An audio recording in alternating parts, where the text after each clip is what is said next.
정치는 고도의 지략 싸움이다. 수많은 말들이 얽히고 설킨 판 위에서 치밀한 수일기와 통찰력, 그리고 미래를 내다보는 해안으로 승패를 결정지어야 한다. 국민의 삶이라는 바둑판 위에서 최선의 수를 고민해온 흔적들. 한 수 한 수 쌓아올린 그간의 선택들이 그 사람을 만들었다. 이제 우리는 모두 위대한 대한민국의 위대한 똑같은 대한국민들입니다. 함께 갑시다. 감사합니다. 정치인 이재명. 2025년 대선에서 국민의 선택을 받기까지 그는 어떤 길을 걸어왔을까? 오랜 정치 생활 끝에 대한민국의 21대 대통령으로서 시작점에 선 지금. 대통령 당선자 이재명의 삶을 복귀한다.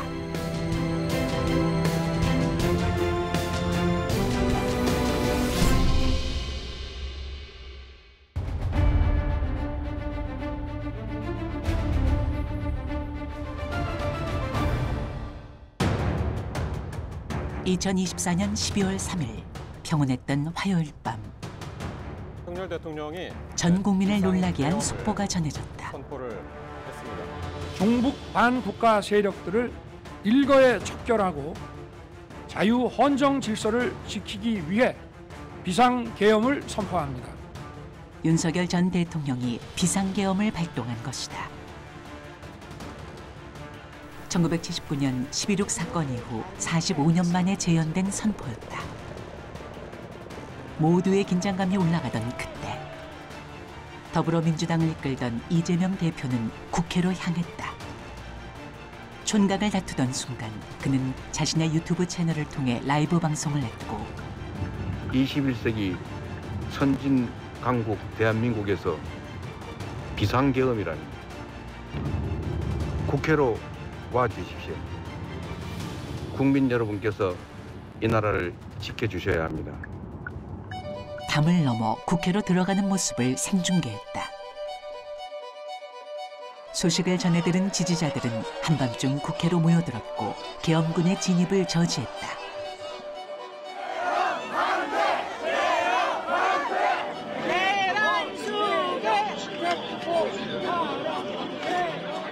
그렇게 약 6시간 만에 비상계엄 해제 결의안은 통과됐다. 비상계엄 해제 요구 결의안은 가결되었음을 선포합니다. 인터넷 라이브 방송을 통해 국민적 항거에 불을 지핀 이재명의 승부수가 제대로 통한 셈이다. 이번 불법 위헌의 계엄 선포로 인하여 더 나쁜 상황으로 추락하는 것이 아니라 이제 그 악순환을 끊어내고 다시 정상사회로 되돌아가는 결정적인 계기가 될 것입니다. 윤석열 정부의 대척점에서 비상계엄 사태 수습에 나섰던 이재명. 이것은 그가 대통령 선거 기간 동안 지지율 선두를 지킬 수 있었던 원동력이 되었고, 마침내 21대 대통령에 당선되는 결과를 낳았다. 그래서 이번 대선은 그렇게 계엄을 하고 국민의 주권을 침탈하려고 한 그런 집권 세력에 대한 응징의 성격이 굉장히 강하다. 국민들은 어쨌든 잘못된 행동을 통해서 군사 반란을 일으키는 그런 세력에게 더 이상 권력을 맡기면 안 된다고 하는 그런 어떤 엄중한 심판이 결국 이재명이라고 하는 정치인을 대통령으로까지 당선시키게 만든 요인이 되지 않았을까. 12.3 내란 사태로 혼란의 시간을 보낸 국민들이 새로운 대한민국을 기대하며 탄생시킨 이재명 대통령. 그는 어떤 길을 걸어왔을까?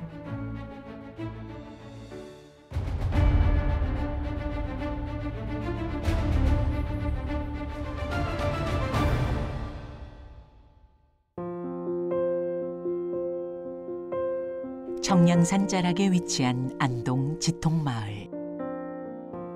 행정구역상 안동에 속하지만 경북 오지라 불리는 봉화에 가까운 곳이다. 바로 여기에 이재명 상가터가 그대로 남아있다. 지금은 흔적만 남아있는 초가집터. 이곳에서 5남 4녀 중 7째로 태어났다.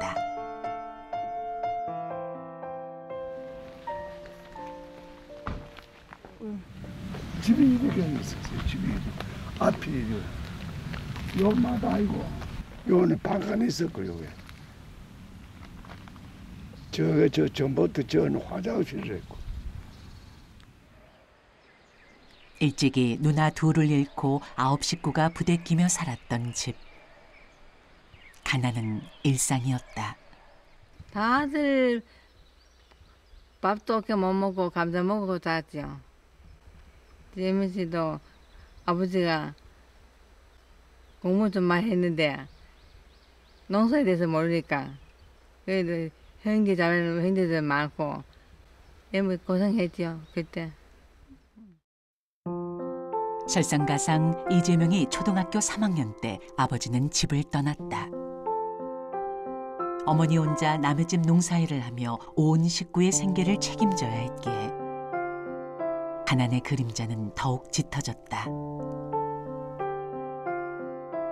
보리밭에 새까만 된장을 먹고 학교에 가서 짠지를 반찬으로 식은 시꺼먼 보리밥을 먹었을 망정 집에 돌아올 땐 덜그럭거리는 도시락을 책보에 쌓아 등에 메고 엄마를 부르며 집으로 향해 달렸다. 소년 이재명은 초등학교까지 왕복 2시간 거리를 매일 걸어 다녀야 했고 크레파스, 스케치북 같은 학교 준비물을 챙기지 못해 선생님께 혼나기 일쑤였다. 어렸을 때 고생했지. 밥도 제대로 못 먹지.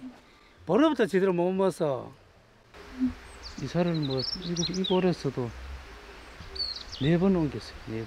그것도 저 밑에 내려가 살다가 그래서 성남으로 뭐 갔다 하지. 집 나갔던 아버지가 경기도 성남에 터를 잡았을 때 식구들이 모두 이사를 하게 되었다. 중학교에 갈 꿈에 부풀어 있던 이재명. 하지만 그는 아버지의 뜻을 따라 공장에 가야 했다. 시골에서는 옛날에는 우리 어렸을 때는 그 공돌이 공수라는 게 있었어요. 그 공돌이 공수는 이제 학교를 초등학교 졸업 일찍이 하고 객지에 나와가지고 공장에 다니면서 이제 밑에 동생들 시골에 보면 돈 붙여주고. 나이가 어려 다른 사람의 이름을 빌려야 했던 돈벌이였다. 고사리 손으로 염산을 다루고 끓어오르는 나베 증기를 마시며 12시간 넘게 일해야 했던 당시의 상황이 불운의 사고까지 불러왔다. 가죽 재단하는 기계에 왼팔이 눌려 성장판을 다치게 됐고 더 자라지 못한 왼팔은 그대로 굽어버렸다. 소년공 시절의 고단한 삶이 평생의 상처로 남은 것이다. 환경이 그렇잖아요. 집을 안 받을 수가 없죠. 공장에 다니고 보니까 공부를 해야 되겠다는 거 들었을 거 아니에요. 왜? 공부를 많은 사람은 기계도 안 만지고 사무실에서 이렇게 일을 하고 이러다 보니까 악착같이 공부를 하게 된 것 같아요. 소년공 이재명은 가난을 벗어나 사람답게 살기 위한 방법으로 공부를 택했다. 아버지의 반대 속에서도 검정고시를 거쳐 학력고사에 도전한 그는 서울대학교에 입학할 수 있을 만큼 우수한 성적을 거뒀다. 하지만 이재명은 중앙대학교 법학과를 선택했다. 전액 장학금과 생활비까지 지원받을 수 있었기 때문이다. 대학에 진학한 후에도 치열한 학업은 계속되었다. 사법고시를 통과해 법조인의 길을 걷기로 결심했기 때문이다. 성남에 이재명 집에 제가 얹혀 자랐거든요. 어릴 때는 가난을 위해서 내가 공부를 했는 것 같고 좀 커서는 돈보다는 자기하고 비슷한 처지에 있던 사람들을 조금이라도 도와주고 싶어서 했는 것 같아요.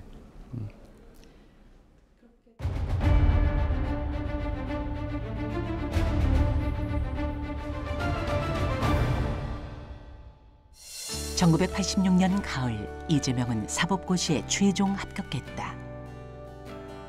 검정고시로 중고등학교 과정을 이수했던 고단한 삶의 여정에 햇살이 비춘 것이다. 하지만 그는 제2의 고향이나 다름없는 성남 지역에서 인권 변호사가 되겠다고 마음먹었다. 엄혹한 군부 독재 시절 인권 변호사의 길을 선택하는 것은 고생길을 자처하는 것이었다. 하지만 이재명은 소년공 시절 자신이 겪었던 노동자들의 참혹한 현실을 차마 외면할 수 없었다. 사법연수생 시절 노동법 연구회라는 학회에 참여해 노동운동에 앞장섰던 이유이기도 하다. 사법연수원생이 공무원인데 그런 데모에 참여하는 게 좀 어떻게 보면 낯선 풍경이었는데, 그때는 다들 뭐 다 같이 회의를 해서 나가자 그래가지고 그때 넥타이 부대들이 같이 많이 데모할 때, 그리고 그때 남대문 가서 그때 뭐 데모하고, 그때만 해도 사실은 노동자 보호가 굉장히 약했고, 그래서 근데 법조인이라면 적어도 그런 어떤 사회적 약자를 좀 보호하는데 도움이 돼야 되겠다, 그런 생각들을 한 거죠. 인권 변호사의 길을 택할 때 고민이 없었던 것은 아니다. 자신만을 믿고 헌신한 가족들과 집안 사정을 생각하면 판검사 임용을 받는 것이 옳았다. 경제적 안정과 사회적 약자들을 위한 삶 사이에서 흔들렸던 시기. 그에게 확신을 준 사람은 노무현 전 대통령이었다. 제가 사법연수원에서 돈도 없고 경력도 없는데 가서 과연 먹고 살 수 있을까, 이런 고민을 할 때 우리 대통령께서 그때 강연을 오셔가지고 변호사는 굶지 않는다, 이런 명확한 지침을 주시는 바람에 제가 결국 대통령께서 열어주신 길로 지금 여기까지 왔습니다. 사실 그때만 해도 이재명 후보도 성적이 좋았던 걸로 알고 있습니다. 그래서 판검사 충분히 갈 수 있는 성적이 됐는데, 나중에 보니까 이제 변호사로 갔다고 그러더라고요. 그래서 대단한 친구다, 저렇게 자기 말한 만큼 또 신의를 지킬 수 있다는 게 참 대단한 친구구나, 이렇게 생각을 했습니다.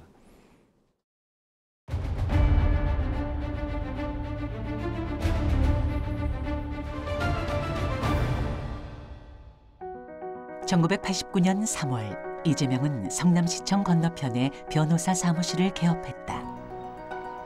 노동 대투쟁기였던 그 시절, 공단이 밀집한 성남에서는 노동 관련 시국 사건이 봇물 터지듯 쏟아졌고, 인권 변호사 이재명을 찾는 사람들은 날이 갈수록 많아졌다.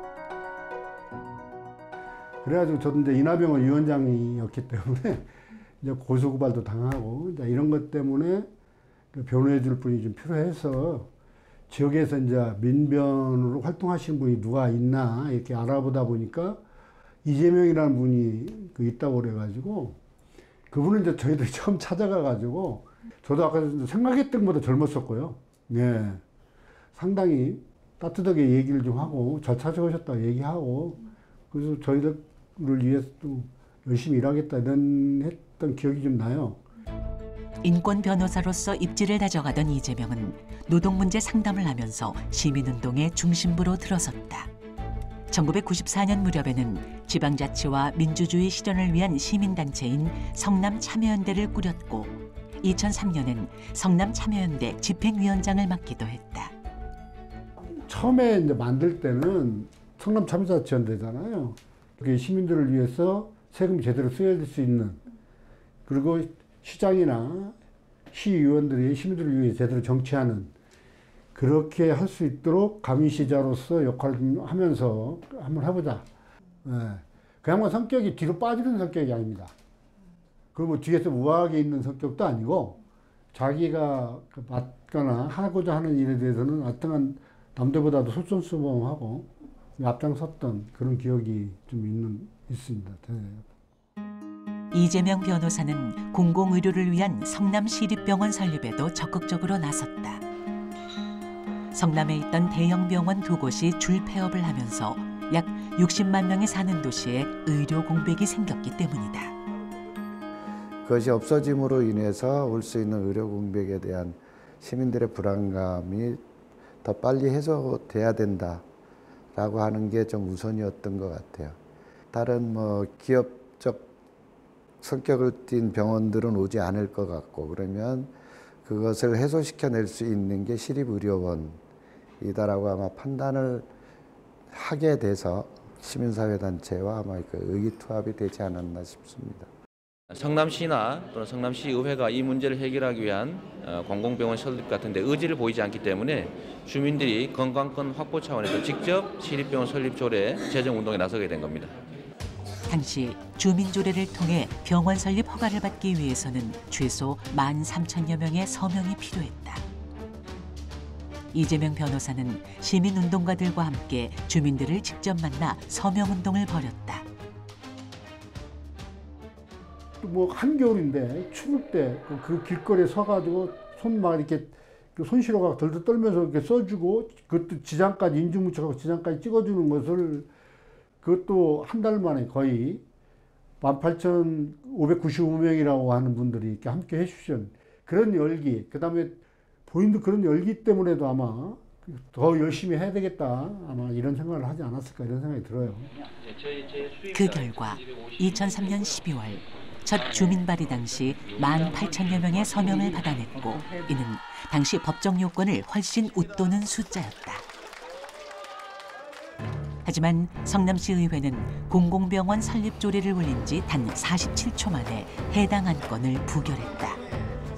재정적인 부담이 크고 전문 인력을 확보하기 어렵다는 것이 이유였다. 의원들이 안 하니까 우리가 직접 발의운동을 한 1년 준비했어요. 그래서 의회가 냈는데 47초 만에 상장합니다, 부결합니다, 뚜지고 나가버리더라고요. 47초 만에.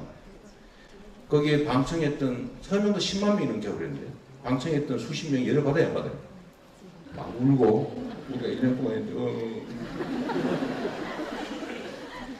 저도 같이 울었어요, 거기서. 너무 기가 막히고 화나고.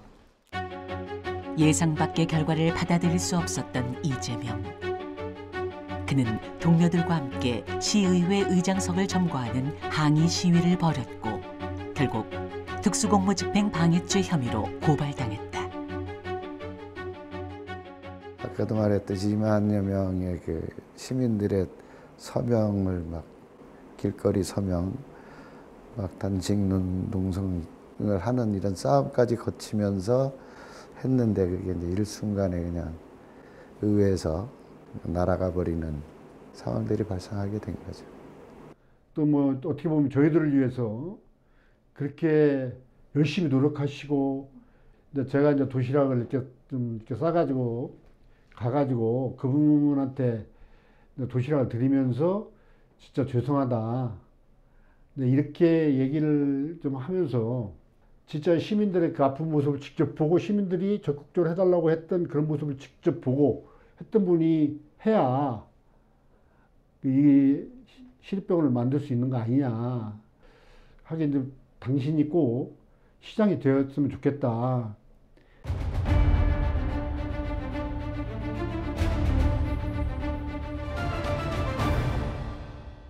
어떤 병원이에요, 그때? 이재명이 당시 도피 생활을 했던 경기도 성남의 주민교회. 보시면 이렇게 교회가 이렇게 좀 돼 있는데, 그때나 지금이나 변하지 않고 가는 교회라고 생각하고 있거든요. 그렇게 또 알고 있고요. 여기가 이재명 후보한테 어떤 의미가 있는 곳일까요? 시작은 시립병원과 이렇게 함께 했지만, 정치라고 하는 것을 태어난 곳은 뭐 중교회 그 기도실이라고 얘기할 수 있는 거죠, 거기서. 그때 처음에 제가 이제 강목과 부탁드릴 때, 그분도 이제 처음에는 제가 시장을 할 수 있을까요? 뭐 이런 얘기를 했던 기억이 있거든요. 그 정도로 이분이 뭐 자기가 뭐 시장이나 무슨 뭐 정치를 하겠다고 했던 생각은 갖고 있지는 않았던 걸로 저는 알고 있습니다. 이재명은 시민운동만으로 부조리한 사회를 바꿀 수 없다는 한계에 부딪혔고, 결국 정치 입문을 결심했다. 그 길로 열린우리당에 입당한 그는 2006년 성남시장 선거와 2008년 제18대 국회의원 총선에서 연달아 낙선했다.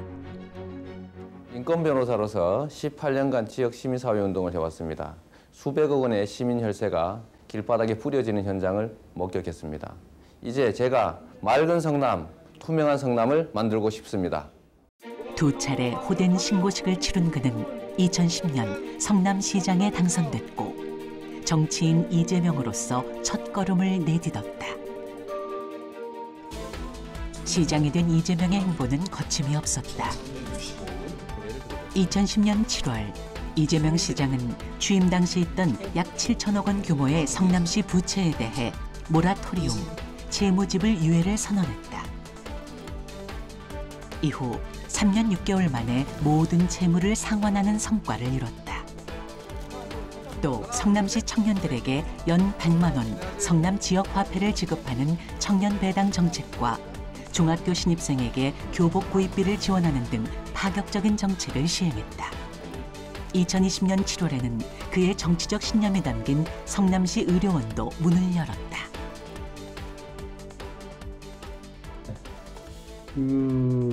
기공식인가 뭔가 하잖아요. 그때 이제 시장으로서 와서 했고요. 했는데 끝나고 나서 막걸리 한 잔 먹었었거든요.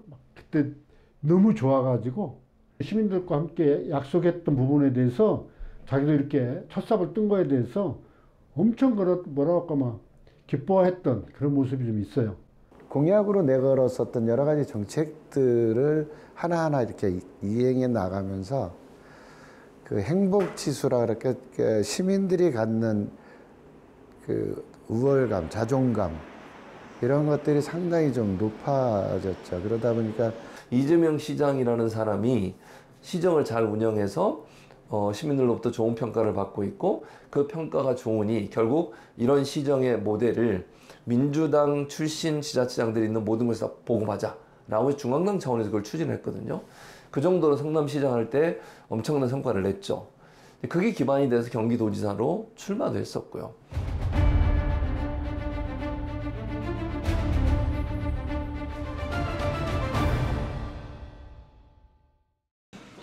성남시장으로 정치계에 입문한 이재명은 일명 사이다 정치인으로 유명세를 떨쳤다. 과감한 정치적 행보와 거침없이 쏟아내는 소신 발언 때문이었다.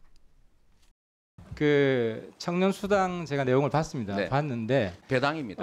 그러니까 청년 배당 봤는데 이런 좀 머리를 좀 더 써서 고민하는 행정 서비스를 구현하는 것이 더 옳지 않겠습니까? 좋은 정책이 있으면 저한테 주십시오. 제가 하겠습니다. 지금 이것보다 더 나은 정책이 있으면 제가 하지요. 제안 주시면 고맙겠고요. 이 자리가 어떤 자리인데 그렇게 실실 쪼개고 웃고 있습니까? 실실 쪼개지 않았습니다. 위원장님. 이재명은 자신이 옳다고 믿는 바에 대해서는 굽히지 않는 모습을 보여주었고 특정 사안에 대해서는 단호한 비판도 서슴지 않았다. 그러니까 초반에 정치권에 진입해서 가장 중요한 것은 자기의 팬층을 확보하는 거거든요.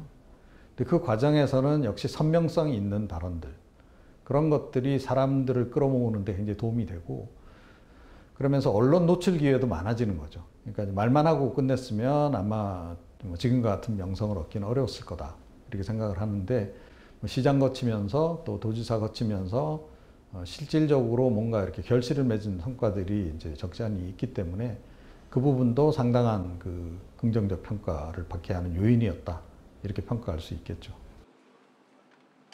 이재명은 경기도지사 시절에도 과감한 정책 실행력을 보였다.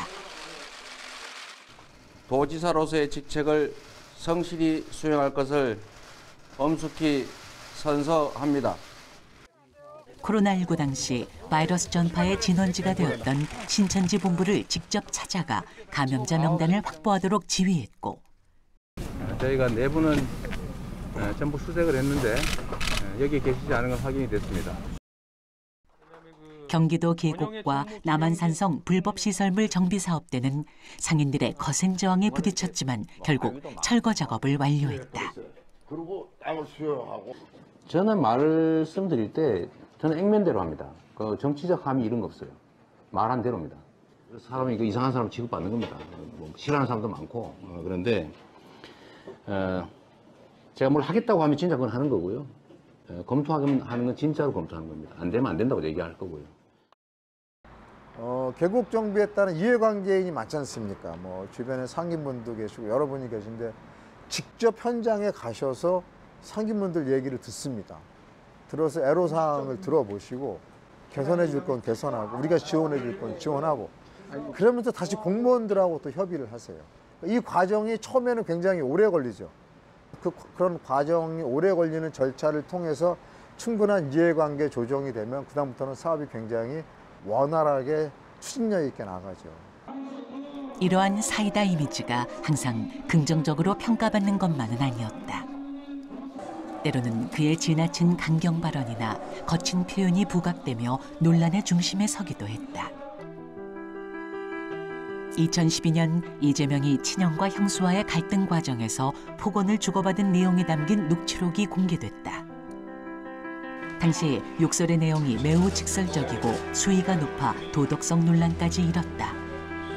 이재명은 구체적인 상황 설명과 공개 사과를 하며 이슈를 정면 돌파하기 위해 노력했다. 제가 인덕이 부족합니다. 그러나 여러분, 제가 잘못했습니다. 그러나 어머니도 이제 떠나셨습니다. 성남시장 시절 추진된 대장동 개발 사업과 관련해 민간업자 특혜 의혹이 불거졌을 때도 이재명은 단 1원도 부당한 이익을 취하지 않았다. 나는 설계자 등의 강한 어조로 자신을 방어했다. 여러분도 지금 취재하셨다가 나중에 저하고 관계된 사업하시면 이렇게 언론에 더 많이 오를 수가 있으니까 앞으로 그런 사업하지 마십시오. 그런 언론이 계속 있는 한. 직설적이고 거침없는 태도는 그의 정치적 입지를 강화하기도 했지만 동시에 비판의 빌미를 제공하기도 했다. 그러니까 사이다 발언이라고 하는 것은요. 동지도 만들어내지만 적도 많이 만들어내요. 그러니까 눈치 보지 않고 발언을 하는 거거든요. 정치인이 성장하면 성장할수록 모습이 바뀌어야 된다고 저는 생각해요. 늘 사이다만 먹고 살 수는 없어요.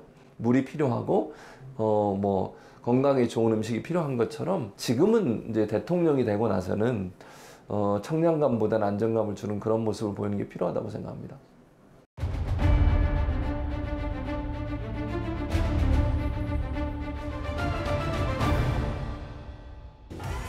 정치인 이재명은 다른 정치인에 비해 유독 많은 논란과 구설에 휩싸였다.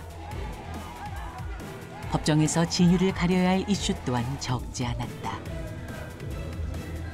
경기도지사 시절 허위사실 공표 혐의, 대장동, 위례, 성남FC, 백현동 의혹 관련 사건 등 현재 여러 재판이 진행 중이고 2023년 1월에는 공직선거법상 허위사실 공표 혐의로 기소되기도 했다. 이는 헌정 사상 최초로 현직 제1야당 대표가 재판에 넘겨진 사례다.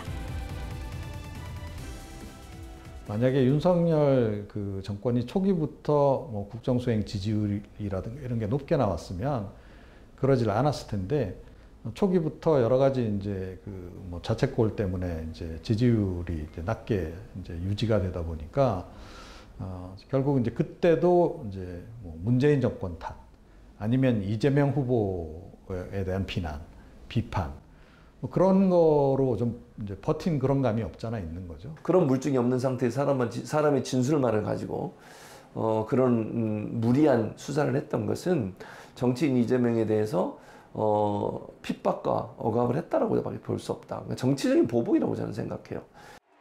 수많은 위기 속에서도 끈질긴 정치 생명을 보여준 이재명. 정치뿐 아니라 실제 목숨의 위협을 받기도 했다. 2024년 1월 2일 당시 이재명 더불어민주당 대표는 부산 가덕도 신공항 부지를 찾았다. 현장 점검을 마치고 기자들과 질의응답을 이어가던 순간 갑자기 한 남성이 날카로운 흉기로 이재명 대표를 공격했다.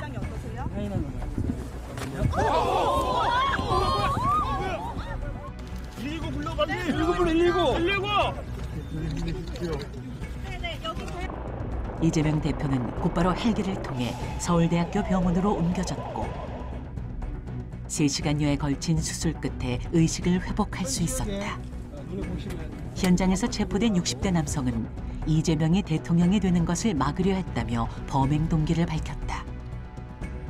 정치인 이재명에게는 그야말로 생사의 갈림길에 놓였던 사건이었다. 우리 국민 여러분께서 살려주신 목숨이라 앞으로 남은 생도 오로지 국민들을 위해서만 살겠습니다. 증오하고 죽이는 이런 전쟁 같은 정치, 이번 사건을 계기로 사라지면 좋겠습니다. 물리적인 테러, 그 다음에 당내의 어떤 반발, 그리고 검찰을 이용한 윤석열 정권의 핍박, 이 세 가지 어려움을 뚫고 일어선, 그래서 저는 불굴의 정치인이 아닌가 하는 생각이 들어요.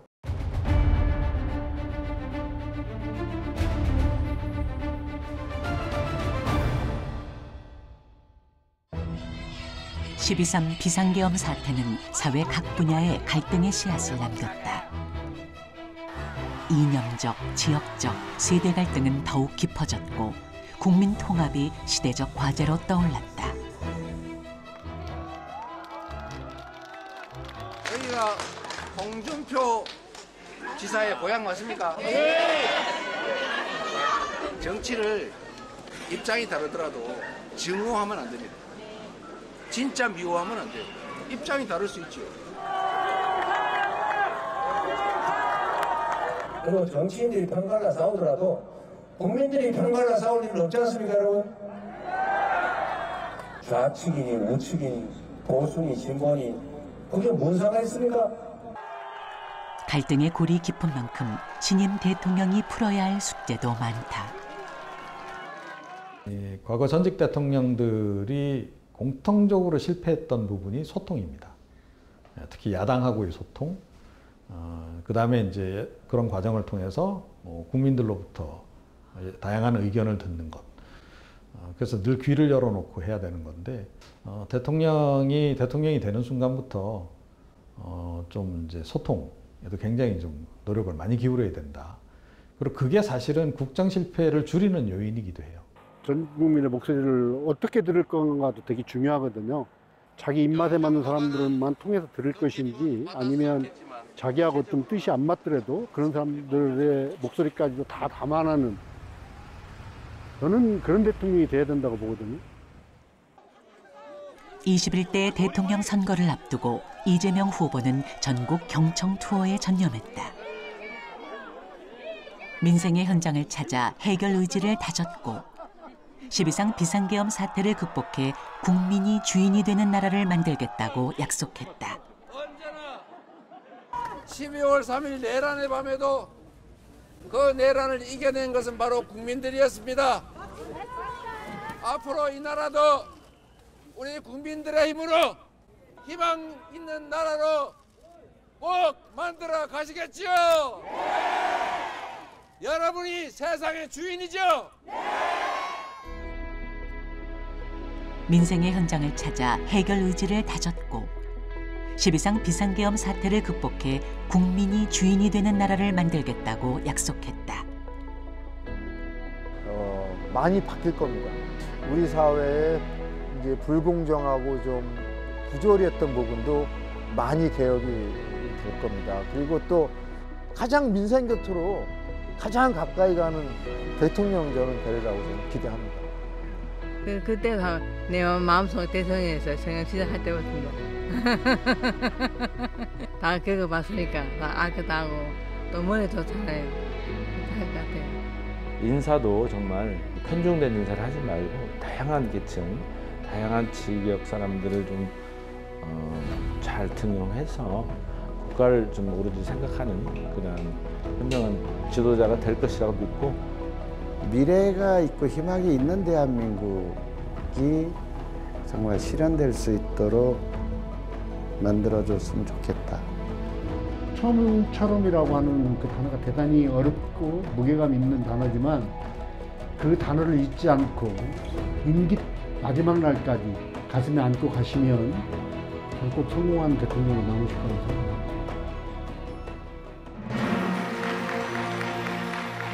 이번 대선에서 누구를 지지했든 크게 통합하라는 대통령의 또 다른 의미에 따라 모든 국민을 아우르고 섬기는 모두의 대통령이 되겠습니다.